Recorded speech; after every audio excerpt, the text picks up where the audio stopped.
Anytime we're seeing you, we're still talking about flooding. Let's take a look at some of the current rivers, and if you can help break down what all of these different dots on the screen mean.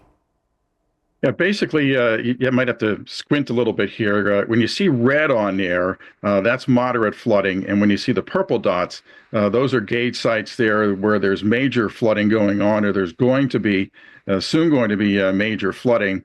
If you get moderate or major flooding, that means that the river is well out of its banks and unprotected areas here. There's a substantial amount of inundation going on, and that's just what we see here. If you take a look at this map here a little bit longer, if you will, we're starting to see the secondary rivers now starting to recede. Also, the headwaters of the Ohio, the river is receding up around Cincinnati. But the farther downstream you go, where the river gets wider, and there's a lot more water to deal with, like at Cairo, Illinois, you can see here that it's going to take a long time for that water to cycle through.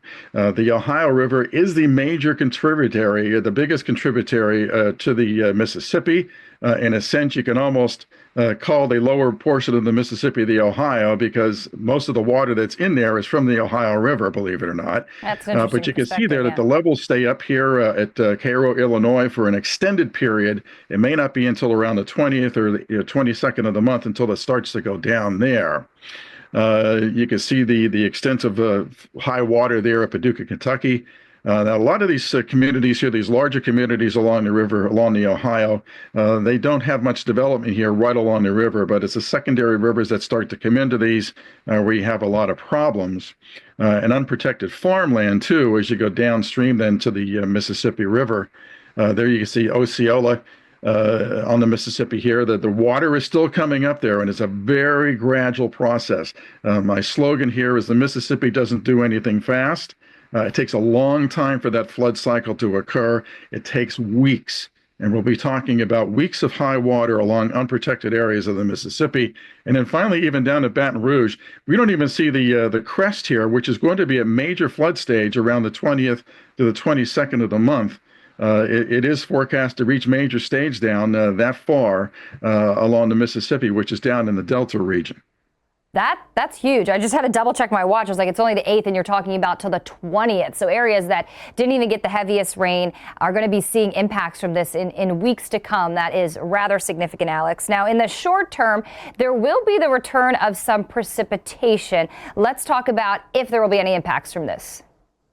There will be some impact from this. There's a little bit of a concern here for some of the small streams because the ground is saturated. You can have some quick runoff, but this is not anything close to the type of rain that caused the flooding in the first place. I don't think this is going to have much impact at all on the intermediate and large rivers.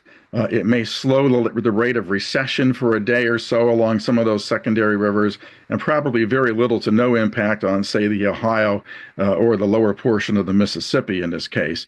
But there is more rain coming. That's going to hamper some cleanup operations here.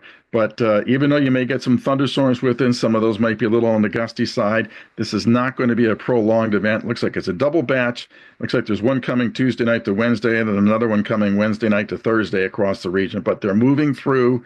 We're not going to see 6-8 inches of rain out of this. You might get an inch of rain spread out over several days. And I think a lot of people may think, the worst of it comes when the rain is coming down. But we know that after the storm, there are still many flood risks. We have two different graphics. Let's start with the first four here. Yeah, there's electrical hazards. Don't forget the water was up there and probably caused some short circuits, caused some damage. That water is contaminated. It's not just pathogens. There's a lot of chemicals in that water. I know in the Northeast when we have flooding, there's a lot of fuel oil that gets mixed in there. There can be gasoline, other chemical contaminants. So you don't want to be drinking that water until the officials say it's safe. And even then, I'd still give it some extra time. A lot of the structures have been damaged or weakened by this. And I can't stress enough here with the mold and mildew problem with this, but from what I've seen firsthand, gone through a flood, by far it's mud like you've never seen. And the smell, a lot of that stuff, even though you might be able to rinse it off and it looks okay, it's going to keep that odor for many years. There's a lot of wild animals that have been displaced with this. If you're a believer in shots and stuff like that. And make sure your tetanus booster is up to date. I think the cutoff is 10 years. There can still be some damage to infrastructure, gas leaks, and of course, it's the shock to this. If you don't have the flood insurance with this thing, your standard insurance policy is not going to cover this, unfortunately.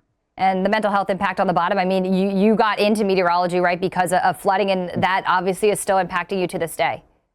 Yeah, it certainly is. It's a horrible shock to the system, and it takes decades to recover financially if you don't have flood insurance from this thing. Yeah, so even though your house is paid off, you say, well, I don't need flood insurance. Wow. I think twice about that if you dodge the bullet here this time. Yeah, absolutely. All right. AccuWeather flooding expert Alex Zazowski, we appreciate your expertise, and thank you so much again for joining us this morning. My pleasure.